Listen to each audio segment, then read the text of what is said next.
Buongiorno e benvenuti a Fuori Concorso. Il tema dell'evento di quest'anno è velocissimo, riguarda le più famose e le più significanti macchine da corsa italiane, tra quali non poteva mancare ovviamente la nostra molto amata Alfa Romeo.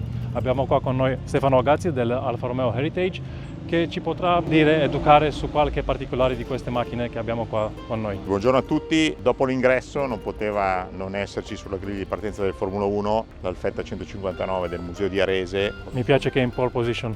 Esatto, giustamente in pole position perché quest'auto 158 e 159 hanno vinto i primi due campionati del mondo di Formula 1. Pochi giorni fa, il 13 maggio, si è festeggiato i 75 anni dalla prima gara vinta dall'Alfetta a Silverstone. Esatto, a Silverstone della neonata Formula 1. Il musetto della 159 ha i colori di Fangio, i colori dell'Argentina su ruote, giallo e blu, perché nel 50 ha vinto Nino Farina, quindi pilota italiano, auto italiana. Nel 51 Fangio ha vinto il suo primo dei 5 campionati del mondo con l'Alfetta 159. Il record di Fangio, tra parentesi, è rimasto tale fino all'avvento di Michael Schumacher quando è arrivato in Ferrari, quindi è durato tantissimo. Fangio ha cominciato con l'Alfa Romeo, poi Mercedes, poi Ferrari, poi Maserati. Pezzo molto importante per noi alfisti. Ecco sì, la 159 è stata progettata nel 1937, ha esordito nel 1938 a Livorno, ha passato la guerra e ha chiuso la carriera nel 1951, quindi una carriera lunghissima. Arrivata a fine stagione nel 1951, Alfa Romeo ha deciso di ritirare la vettura perché aveva già vinto tutto, era al massimo dello sviluppo, per cui si trovavano davanti a un bivio: o progettare una macchina completamente nuova e farla correre nel 1952 o, come è stato, dedicarsi alla creazione della Giulietta, della macchina che sarebbe stata la Giulietta, che dopo qualche anno sarebbe arrivata sulle linee del Portello, avrebbe trasformato la... E alla fine è stata una buona decisione, anche quella è una storia di successo, ma tutta un'altra storia. La Giulietta serviva per sopravvivere dal punto di vista produttivo. E altra cosa che tutti forse non sanno è che quando si parla di corse e produzione di serie si dice travaso tecnologico. Le stesse persone che si sono occupate dello sviluppo nel dopoguerra della 159, sto parlando di Satapuliga, Nicolis, Bus eccetera, si sono occupati anche della progettazione dell'auto di serie dal 2009 e soprattutto la Giulietta. Dunque veramente qualche particolare del DNA di questa macchina è andato anche su quelle di serie, perché sono le stesse persone che hanno lavorato sopra. Questo sì, poi vabbè, per un fatto di marketing e di rafforzare nella comunicazione la tradizione, quando è stata presentata l'Alfetta, anche qui il mese di maggio, che è un mese buono per l'Alfa Romeo, il 17 di maggio del 72 è stata presentata l'Alfetta, aveva lo schema sospensivo che ricordava l'Alfetta da competizione del Ponte de Dion, e la prima foto promozionale dell'Alfetta era la berlina sportiva in blu, sullo sfondo la monoposto del museo. Una foto iconica. Esatto, con lo sfondo rosso scuro, foto veramente iconica, diffusissima, e proprio innanzitutto per far capire il perché del nome Alfetta, che comunque la monoposto si chiamava Gran Premio tipo 158 o 159, Alfetta è un soprannome dato dal pubblico, dei tifosi, dei giornali. Che comunque è entrato in leggenda, esatto, ed è rimasta così. È dato il nome proprio della berlina. Siamo arrivati negli anni 70. Sì, negli anni 70 c'è un doppio esordio dell'Alfa Romeo in Formula 1, nel 76 con la Brabham fino al 79, nel 79 le prime gare, nell'80 la prima stagione piena con quella che era stata definita l'Alfa Alfa. Perché si chiamava Alfa Alfa? Perché era Alfa Romeo nel motore, Alfa Romeo nella vettura progettata all'Autodelta. Esordisce nel 1980, qui vediamo una macchina che riprende i due nomi, Patrick Depailler e Bruno Giacomelli. Sì, perché all'epoca non tanti lo facevano così, c'erano i garagisti inglesi, c'erano quelli che facevano i chassis e poi c'era il fornitore del motore. Nel 1980 gli unici 3 team invece Alfa ha fatto che si occupavano tutto dell'auto e del motore erano Alfa Romeo, Ferrari e Renault, e questa è la 179 in livrea Marlboro. Motore 12 cilindri, non più piatto come la Brabham, ma a V per sfruttare l'effetto suolo, e quando hanno studiato il turbo 1008 da 1500 cc ha esordito sull'Alfa Romeo, ma anche equipaggiato altre auto che vedremo dopo, tipo l'Osella. Stupenda, mi piace proprio come si vede il motore da dietro, in bella vista, con l'alettone, con la scritta Alfa Romeo, è stupendo. Sì, la lettone, la scritta Alfa Romeo, questo è un motore V12 a 60 gradi, diciamo che la 179 e la successiva, quella del 1981, è sempre stata caratterizzata da un'estetica tutta particolare, perché all'epoca le Formula 1 erano veramente una diversa dall'altra. Avevano più libertà. Sì, ma questa qua era veramente diversa da tutte.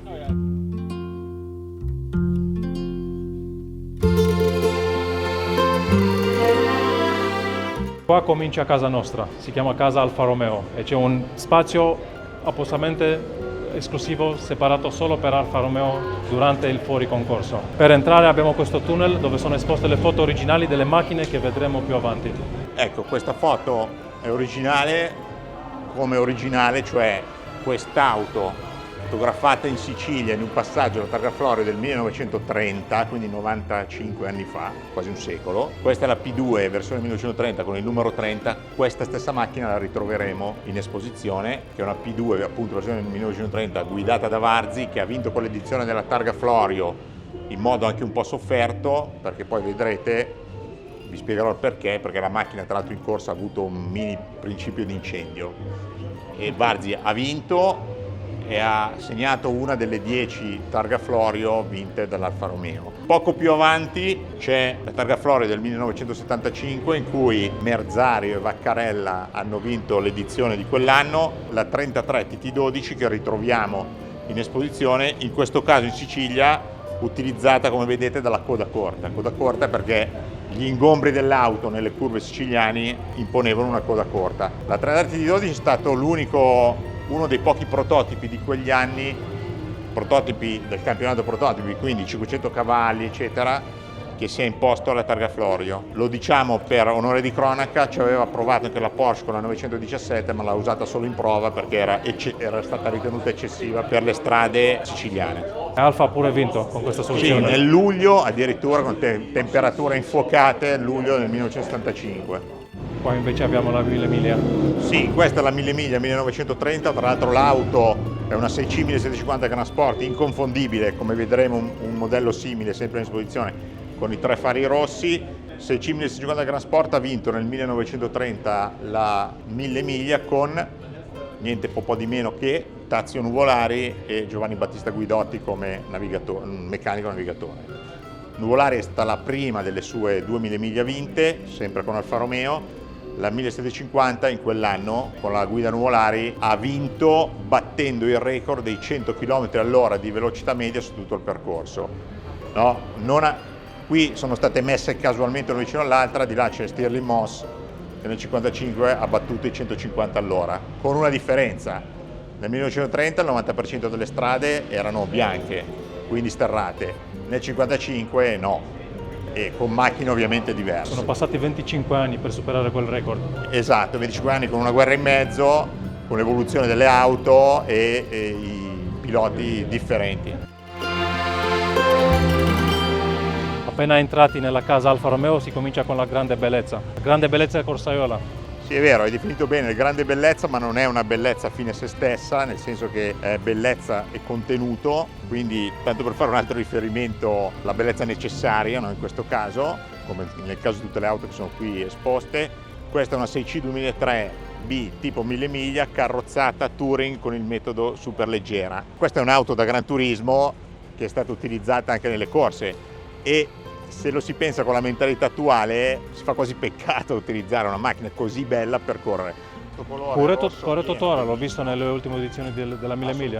Assolutamente, corre ovviamente in mano ai privati, questa è di un collezionista privato, carrozzeria dicevo prima disegnata da Touring e prodotta col metodo superleggera, quindi fogli di alluminio rivettati su un telaietto in tubi di ferro. Bellissima. Macchina leggerissima, macchina che ha delle superfici lavorate in modo incredibile, già allora, oggi ancora di più, elegantissima, che quando correva gli veniva pitturato il numero sul cofano e sulle portiere e andava a correre.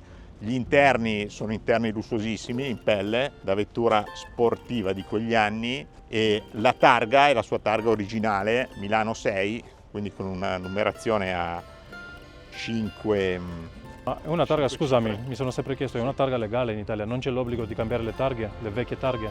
Non credo, no, perché se è sempre stata immatricolata... Se non è stata radiata, può andare?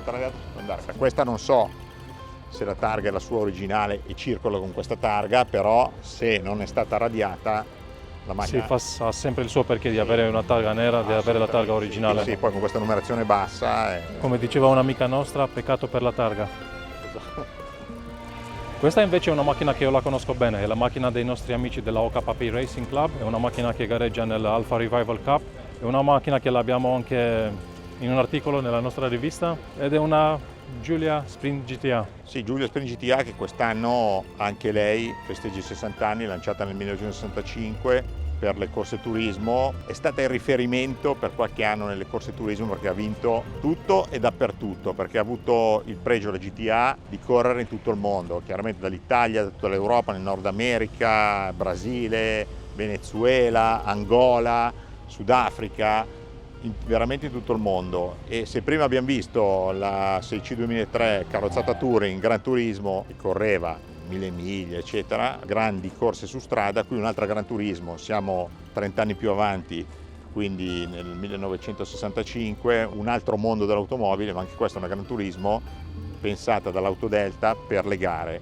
GTA non ha fatto solo corse in circuito, ma ha corso anche ovviamente nelle rispettive classi, ad esempio la Targa Florio. E quest'anno, dicevo, la macchina, la GTA, compie 60 anni ed è stata la macchina che ha, come dire, proiettato verso i successi internazionali l'Autodelta, perché l'Autodelta si è fatta conoscere definitivamente, ha sigillato il suo prestigio con la GTA, perché Autodelta con la GTA, al di là delle vittorie, come si suol dire, fatturava perché faceva le preparazioni, lavorava con i team privati e ovviamente con il proprio team ufficiale. È difficile, sono tutte macchine iconiche, è difficile scegliere un'icona, però la GTA è veramente un'icona di quell'epoca. Sì, se prima abbiamo fatto due battute sulla bellezza delle macchine da corsa, al di là della 6C 2003 che vabbè, è un'eccezione, anche la GTA, la cui carrozzeria è disegnata da Giugiaro quando lavorava da Bertone, il giovane Giugiaro. Esatto, è stata una vettura di enorme successo anche commerciale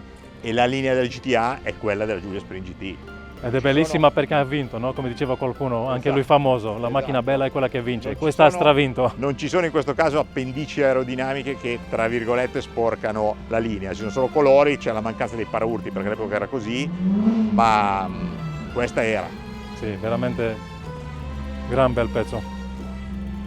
Questa invece è sempre una macchina che gareggia nell'Alfa Revival Cup, ma è una evoluzione.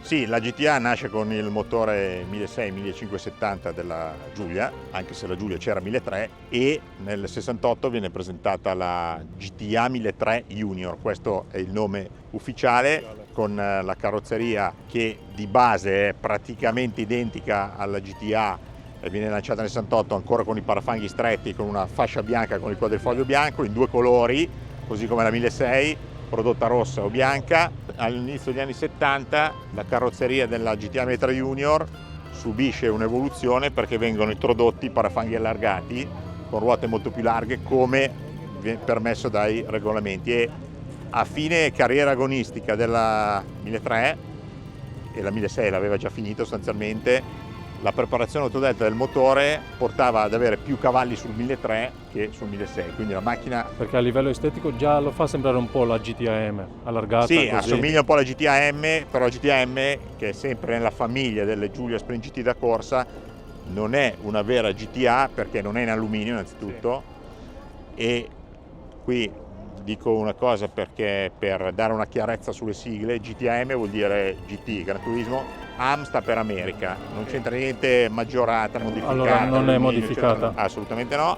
America perché? Perché la 1750 GTAM, come nasce la prima versione, poi è diventata 2000, nasce con l'omologazione della 1750 Coupé, quindi GT veloce, venduta negli Stati Uniti.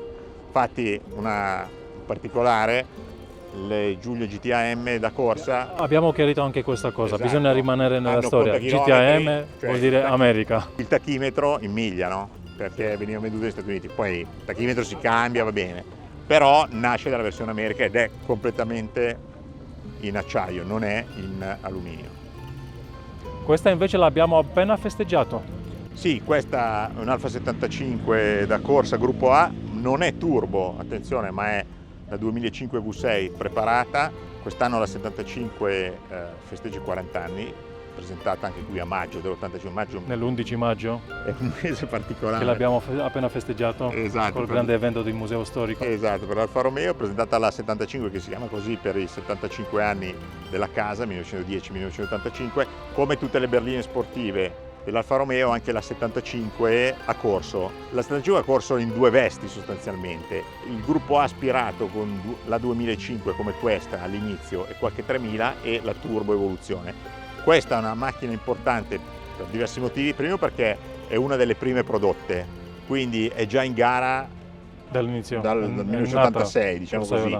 Ci ha corso Lella Lombardi su questa macchina, che è stata l'unica donna, tra l'altro italiana, a conquistare un punto nel campionato mondiale di Formula 1, ed è rara appunto perché non si tratta di una versione sovralimentata ma di una versione con il V6 attualmente utilizzata nelle gare storiche. Infatti era sponsorizzata anche da Auto Bergamo, che era il concessionario Alfa Romeo per la zona di Bergamo. I concessionari all'epoca partecipavano anche finanziariamente alle gare turismo, oltre che al trofeo Alfa Sud, eccetera. Un'altra epoca. Sì, un'altra epoca dove quest'auto qua avevano dei regolamenti appositi per farle correre. La 75 ha avuto anche una mini carriera nei rally, sia come V6 sia come 1800 Turbo. Questa è della scuderia del Portello, giusto? Sì, questa è Scuderia del Portello. Se l'85 vede la presentazione della gamma 75, nell'86 viene ampliata perché viene presentata la 75 1008 Turbo, il motore da 1779, il classico 1008 Alfa Romeo, sovralimentato. Questa volta però la sovralimentazione è stata una sovralimentazione non più dal sapore sperimentale come l'Alfetta o la Giulietta precedenti, ma è un motore 1008 con iniezione elettronica, con intercooler, un motore per l'epoca avanzato perché aveva un sistema di gestione elettronica che evitava i fuorigiri, quindi aveva diciamo Un sistema di sicurezza, no? sì, una forte cura dell'affidabilità del propulsore, perché comunque sappiamo che uno dei problemi dei motori turbo, soprattutto benzina, era l'inaffidabilità. La 75, come sanno tutti, è nata da un carry over molto spinto dalla Giulietta precedente, anche se non sembra, portiere, ossatura della scocca. Sì, come dicevano al Museo Storico, non nel backstage, con poche risorse hanno fatto un lavoro Esatto. straordinario. È stato un periodo frugale per l'Alfa Romeo, però sotto un aspetto ha prodotto diverse innovazioni e diverse cose nuove.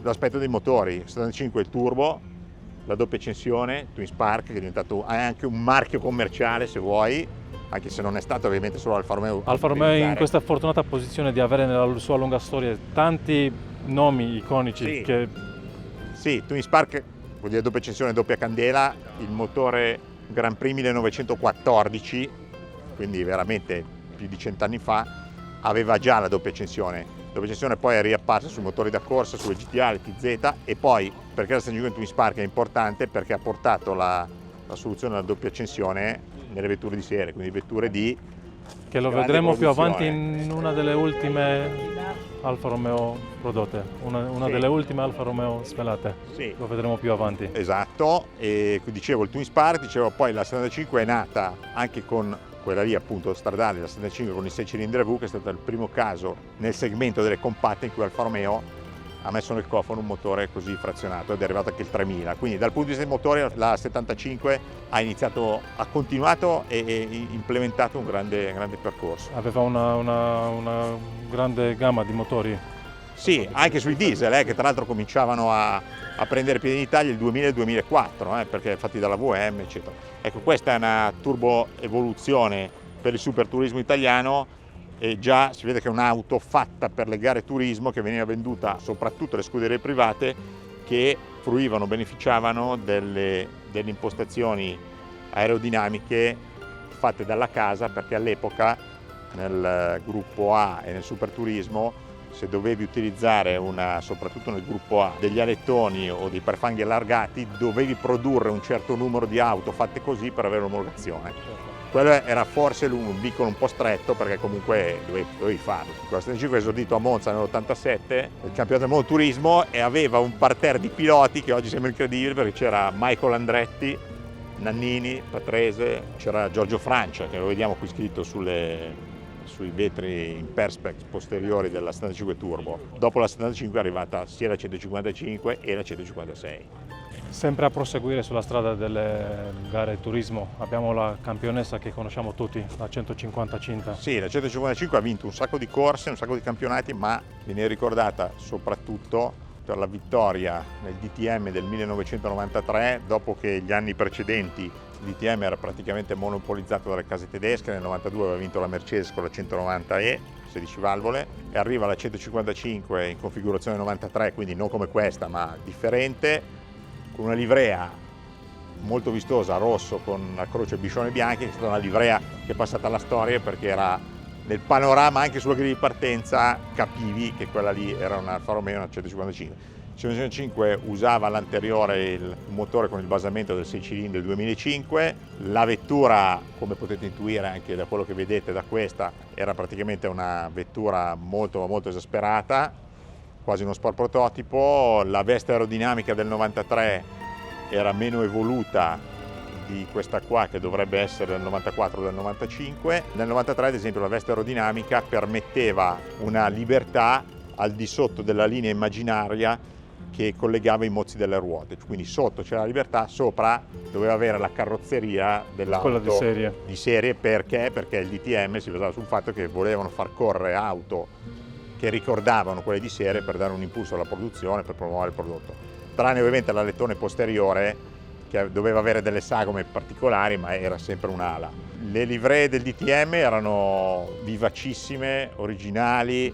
Questa è Jägermeister, lo è altrettanto, questo arancione è fortissimo. E questa fa parte della collezione di Kessel Classic. Esatto, questa Jägermeister, come c'era, mi viene in mente, se si può dire, la BMW M3 Tic Tac, no, verde, o la Mercedes nera con uno sponsor di una birra, quindi erano veramente coloratissime. Le griglie di partenza, poi la 155 negli ultimi 2 anni, quella ufficiale, aveva i colori Martini Racing, quindi anche lì un tocco... Tutte cose memorabili. Esatto, un tocco di italianità. La 155 è stata la prima macchina non tedesca dagli amici del DTM. Poi l'anno scorso ha vinto la Lamborghini, ma è un DTM diverso. Il DTM questo qua era un DTM differente per regolamenti, eccetera. Erano veramente di un'alta categoria. Sì, era. Non dico come le Formula 1, no, però comunque erano di un altissimo livello. Sì, questo sì, e soprattutto il pubblico. Era un pubblico da stadio e era veramente seguitissimo in Germania, sia sui circuiti che alla TV. Infatti in Italia è diventato noto il DTM per la 155, prima nessuno guardava o pochi sapevano. Ma invece abbiamo la campionessa, quella che abbiamo visto prima, no? Guidata da Arturo Merzario. Sì, questa è la 33 TT12, quest'anno... Questa è una macchina del Museo Storico, no? Il Museo Storico Alfa Romeo, 33 TT12, ne ha 2, più o meno nella stessa configurazione. 33 TT12 ha vinto il campionato del mondo Marche, perché si chiamava così, nel 1975, 50 anni fa. Campionato del mondo Marche vuol dire che il trofeo, il titolo, veniva assegnato al costruttore. Anche se, come tutti ricorderanno, il miglior interprete della 33 TT12 rimane Arturo Merzario, che si è praticamente corso tutte le gare insieme ad altri piloti di altissimo livello, per cui Vittorio Brambilla, che tra l'altro quest'anno Brambilla festeggia il suo l'unica vittoria in Formula 1 in Austria, nell'agosto 75. Abbiamo tanti festeggiamenti quest'anno. Assolutamente. Poi Derek Bell, Pescarolo, X, Andretti, perché la macchina, la 33T12, la prima vittoria di peso internazionale pesante l'ha avuta alla 1000 km di Monza il 25 aprile del 1974, dove ha battuto le Matra eccetera, e ha vinto l'equipaggio Merzario Andretti. Ci ha corso anche Facetti, che faceva anche il collaudatore, Jochen Mass, che è scomparso purtroppo qualche settimana fa, che ha corso al Nürburgring in coppia con Scheckter. Che nomi, sono tutti nomi dell'istoria, incredibile, esatto, e sono tutti collegati all'Alfa Romeo. In coppia con Scheckter su una livrea che non era Campari, ma era un'azienda tedesca che faceva le salsicce Würstel, no? Quindi lo sponsor locale. Campari appare non subito all'inizio della stagione e diventa, anche se solo una scritta, che vabbè sul muso si vede benissimo perché è bianco su sfondo rosso. È diventata iconica, perché è diventata iconica, rappresentativa. Tu pensi 33 Campari, ti viene in mente questa qua. E Campari non ha sponsorizzato solo la 33, ha sponsorizzato delle Formule eccetera, però se pensi a una macchina sponsorizzata da Campari, sponsor milanese su macchina milanese, pensi alla 33. E comunque il fatto che ha vinto aiuta tanto. Assolutamente, tra l'altro all'inizio c'era la sigla VKRT che stava per Willi Kausen Racing Team, che era il racing team satellite dell'Autodelta che gestiva in pista le 33. Non è l'unica 33 però, abbiamo un'altra 33, un'altra Sì. evoluzione della 33. Sì, questa qua, la 33 del 75, è praticamente a fine carriera agonistica quasi, ha il 12 cilindri a V di 180 gradi, che molti dicono che sia un boxer per fare in fretta, ma non è un vero e proprio boxer perché i manovellismi dicono V12 180 gradi. Si passa a questa che è molto più compatta. Questa è di 4 anni prima, 1971, una 33 con il motore 8 cilindri a V di 3 litri. Come vedete l'estetica è è semplicissima di estetica. Questa 33 ha vinto a Brands Hatch con De Adamic e Pescarolo, è una macchina vincente e in quell'anno, 1971, dopo le regine, le leader incontrastate della categoria, cioè le Porsche 917, c'era proprio l'Alfa Romeo nel campionato. Sì, era l'epoca che si gareggiava contro la Porsche, Esatto, che era i più grandi rivali. Sì, di un altro livello, e subito dopo c'era l'Alfa Romeo con il motore 3 litri, tra l'altro. Sì. Quell'anno ha vinto 2 gare. E questo è il bello dell'Alfa, che sempre gareggiava, sai, a Le Mans, in tutte queste gare internazionali si gareggiavano insieme con diverse categorie e nonostante loro erano di una categoria più piccola, riuscivano di stare lì con i grandi. Nel 71, tra l'altro una delle vittorie più prestigiose è la Targa Florio con Vaccarella e Ezelmans sulla 33 V8 con il 3 litri. Vittoria molto molto prestigiosa con la numero 5 col muso arancione. Qua invece abbiamo già due icone dell'anteguerra. Questa è una bellissima Zagato. A proposito, è stato anche Andrea Zagato qua prima e si è fatto la foto con questa macchina, la macchina del suo nonno. Ah, benissimo. Beh, siamo passati dal 93-94 con la 155, 75 la 33, 71 la 33 col vuoto, adesso ancora indietro, andiamo al 1930. Le foto di una macchina come questa le abbiamo viste prima alla 1000 miglia, dicevo Nuvolare ha vinto la 1000 miglia del 1930, ma la 6C 1150 non ha vinto solo la 1000 miglia, 24 ore di Spa, un sacco di altre gare. Il motore è un'evoluzione del precedente 1500, che anche lui ha vinto 1000 miglia, eccetera, 24 ore di Spa. L'evoluzione del precedente 1500 è evoluzione a cura di Vittorio Iano, che poi vedremo quando arriveremo alla macchina. Ha progettato la prima vettura da corsa Alfa Romeo a 8 cilindri e la prima vettura da corsa vincente nelle gare internazionali, cioè la P2. 6C 1750 con il compressore, 6 cilindri in linea. Sempre del museo storico, giusto? Sempre del museo storico. Quest'auto, come si vede dalla foto, salta all'occhio un particolare, al di là della bellezza della linea firmata Zagato, molto fluente, il rosso eccetera, salta all'occhio il particolare dei 3 fari con le coperture rosse, che sono un particolare stilistico legato alle Alfa Romeo. No, sia le 6C che le 8C, da corsa soprattutto. C'è una spiegazione tecnica per quale hanno utilizzato questo colore? Diverse spiegazioni. Spiegazione numero 1 per proteggere i fari, infatti quando si accendevano il coperchio veniva tolto perché sennò la luce era rossa e filtrata. E la protezione, anche se vuoi, una sorta di aerodinamica sferica, perché se andava in avanti non c'era il dritto del... Molto scenico, così con i tre. Poi ecco, bellissimo il copre radiatore con le scritte in diagonale Alfa Romeo, anche quello è uno dei marchi proprio visivi, che sono sempre bellissimi da vedere.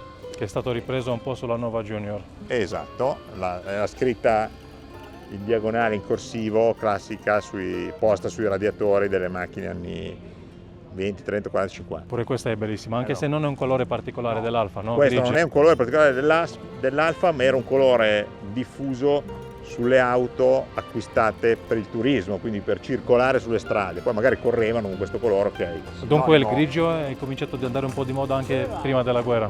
Sì, nel senso che questo grigio è un colore elegantissimo, meno vivace, ovviamente più discreto rispetto al rosso. Non gli sta male comunque, anche se non è un colore Alfa, non gli sta... È assolutamente bella.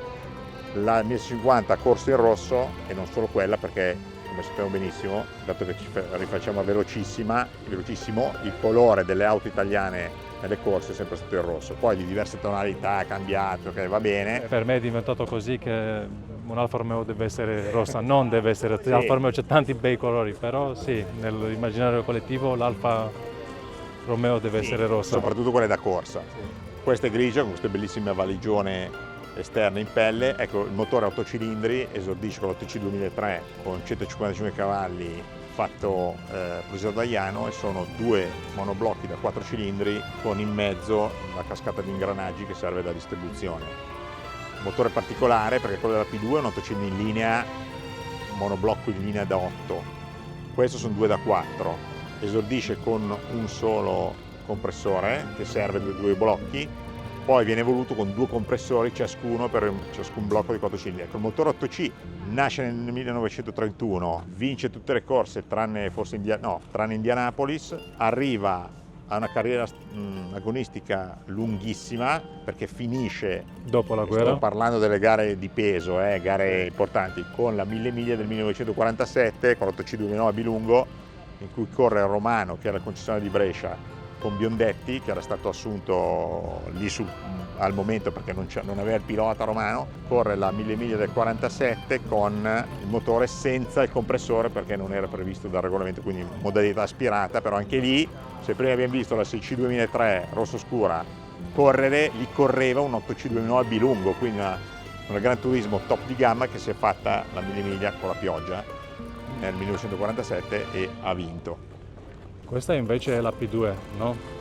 Sì, è la P2 del Museo di Torino. È la versione della P2 del 1930 del Museo Nazionale dell'Automobile. Questa macchina, oltre ad essere la rara versione della P2 1930, quindi evoluta con il muso con il radiatore piatto, eccetera, eccetera, questa macchina la sua eccezionalità sta nel palmarès sportivo, soprattutto relativo ad una gara, la Targa Florio del 1930, vinta da Varzi, che l'ha vinta proprio con questo esemplare.